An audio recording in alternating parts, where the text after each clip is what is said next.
Est-ce que la communication est destinée à créer le débat? La réponse est non. Non, on ne communique pas de manière automatique, de manière mécanique, en disant « vivement que j'ai du débat ». Pour plusieurs raisons d'ailleurs. D'abord parce que quelquefois ce n'est pas l'objectif. Je lance une nouvelle marque, j'ai besoin de notoriété, je peux l'avoir d'une autre manière qu'en créant le scandale. Deuxièmement, j'ai quelquefois des besoins concernant des campagnes d'image, des campagnes pour travailler ma réputation, des campagnes pour travailler des promotions parce que je veux vendre plus ce modèle ou autre. Donc le débat, quand j'entends parler de débat, je ne parle justement pas de communication. Je parle de confrontation rédactionnelle, je parle de prise de position de gens qui vont critiquer ou non ma communication. Ce n'est pas une obligation. Ce n'est pas une obligation. Attention, on n'est pas maître du jeu. On peut imaginer certaines communications qui sont faites avec provocation parce qu'on veut créer le débat, mais on ne sait pas si le débat sera positif ou négatif.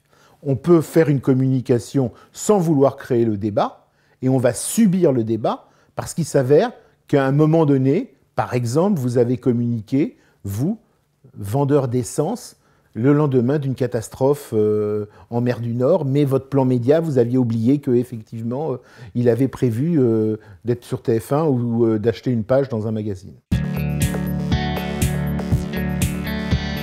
C'est un peu simplifié, mais oui, en tout cas, il y a clairement un domaine qui est celui du débat subi, parce que votre communication ne correspond pas à l'époque, parce que vous croyez être drôle en faisant une communication pour une crème fouettée, mais vous utilisez un langage sadomaso qui fait que les féministes considèrent que ce n'est pas acceptable. Vous croyez que c'est super bien d'avoir pris comme sponsor tel sportif, mais le jour où vous sortez la campagne, la veille, il a été mis en examen pour des raisons X ou Y. Donc ça, c'est le hasard de la vie qui fait qu'à un moment donné, vous êtes confronté à une crise. Cette crise, d'ailleurs, vous pouvez l'imaginer, c'est-à-dire que vous pouvez dire « je vais essayer », mais on ne sait jamais ce qui va se passer. Il y a, dans les années 80, Nescafé a été le premier à parler clairement des divorcés, de la situation de divorce.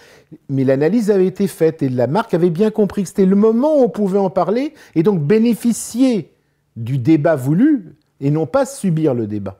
Dans d'autres cas, effectivement, on cherche le scandale, on cherche le débat. Bienvenue chez Benetton, c'est ce qu'ils ont fait pendant 15 ans. Avec d'ailleurs deux phases. Une phase où le débat était extrêmement bénéfique pour la marque, parce que quand on mettait des jeunes de couleurs différentes, quand on mettait des personnes d'âge différents, quand on mettait des cultures différentes, on collait parfaitement à l'air du temps. Et puis un tournant avec ce fameux jeune bosniaque mort dans son lit, où là les gens se sont dit « mais qu'est-ce le rôle de la marque? À quoi ça sert ?» Et les médias eux-mêmes ont commencé à se dire qu'il était temps, je mets des guillemets, de désencenser ce qui avait été largement encensé par eux-mêmes. Je pense que les marques, aujourd'hui, fantasment énormément autour des réseaux sociaux en se disant « c'est formidable, ça ne coûte pas un rond et on parle beaucoup de nous ». Avec naturellement quelques exemples, parce que quand effectivement le tourisme du Queensland annonce qu'ils ont eu une campagne d'1 million d'euros et qu'ils ont récolté 300 millions de couvertures médiatiques, ça donne envie à tout le monde. Et puis, deuxièmement, il y a l'ère du temps des professionnels. À un moment donné, tous les professionnels du marketing et de la communication vont parler d'un domaine, d'un sujet. Ça a été le brain content, ça a été l'expérience marketing. Aujourd'hui, c'est au fond comment je fais le buzz. Et ce qui est vrai, c'est que comme le buzz est à la fois instantané dans le temps et démultiplié dans l'espace, quand ça marche, ça va tellement vite, tellement fort et partout, que ça crée une envie évidente. Quand vous suivez la marque Dove et que Dove lance une série de films une fois avec un dessinateur du FBI qui dessine les femmes pour s'apercevoir qu'elles s'imaginent toujours moins belles qu'elles ne le sont, et qu'en quelques jours, vous avez dépassé quelques millions, forcément, vous vous intéressez à cela parce que vous vous dites « mais qu'est-ce que c'est que cet outil qui est un peu comme le loto, ça ne coûte pas grand-chose, mais on peut gagner beaucoup ». Ce qu'on oublie, toujours, c'est la réalité des loteries. C'est qu'il y a énormément de joueurs et il y a très peu de gagnants. Les réseaux sociaux ont ce caractère qui est lié au caractère épidémiologique, c'est que quand c'est bien, ça devient très vite, ça peut devenir très vite formidable, et quand c'est moyen, ça peut très vite devenir catastrophique. Pourquoi? Parce que justement, c'est le propre du bouche à oreille, qui n'est pas nouveau, c'est le proche de l'épidémie par la parole, c'est la diffusion que les marques ne peuvent pas contrôler. La grande différence, c'est qu'avant, il n'y avait pas d'outils. Donc le buzz à oreille se faisait le dimanche sur le marché, se faisait dans une classe, se faisait dans un lieu, et l'effet démultiplicateur n'atteignait que rarement la ville, le pays, ne parlons pas de l'humanité. Aujourd'hui, nous avons des technologies qui permettent de toucher tout le monde entier en quelques secondes. Donc c'est formidablement tentant pour les marques, mais c'est formidablement dangereux aussi pour elles. Quand Nestlé est attaqué autour de l'huile de palme, que ce soit Kit Kat ou quand Nutella est attaqué, ça prend à une allure extrêmement rapide. Pour peu que les marques réagissent très mal, il y a dans le monde des millions de gens qui sont contents d'aller voir le site de la marque qui a tellement mal réagi. Et tout se sait, tout se médiatise. Donc aujourd'hui, les crises vont aller sans doute beaucoup plus vite, vont être sans doute plus fréquentes, vont être sans doute plus dommageables dans l'instant, même si après la mémoire collective s'oublie, mais les réseaux sociaux sont ce qu'ils sont, c'est-à-dire des accélérateurs, des démultiplicateurs, pour le mieux et pour le pire.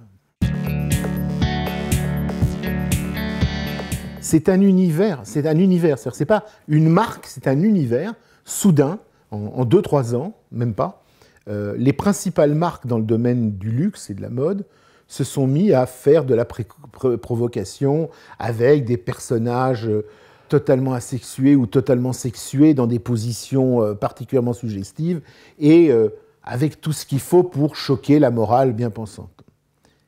Et au fond, ça ne tenait qu'à une chose, c'est « Mon Dieu, faites que je sois remarqué, faites que je sois remarquable ». Ce qui n'est pas la même chose.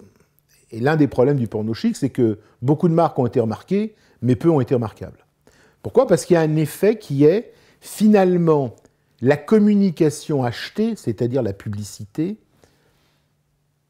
elle ne suffit pas, elle n'est pas aujourd'hui, elle n'est de moins en moins un point final. Elle n'est qu'un point de passage pour arriver à beaucoup plus.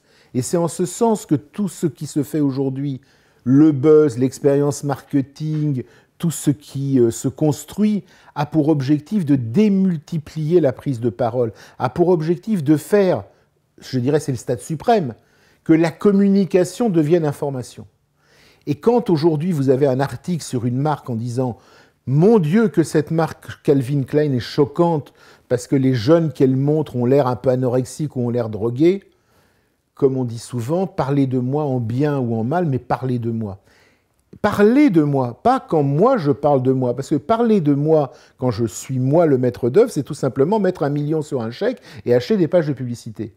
Mais quand on parle de moi, là c'est plus intéressant, parce que moi, je suis neutre dans la relation. Et donc la mécanique d'influence joue beaucoup mieux. Et donc c'est pour ça que toutes ces marques se sont dit comment faire pour faire parler de nous, et il y a eu soudain un emballement collectif dont je ne suis pas sûr qu'il reste grand-chose.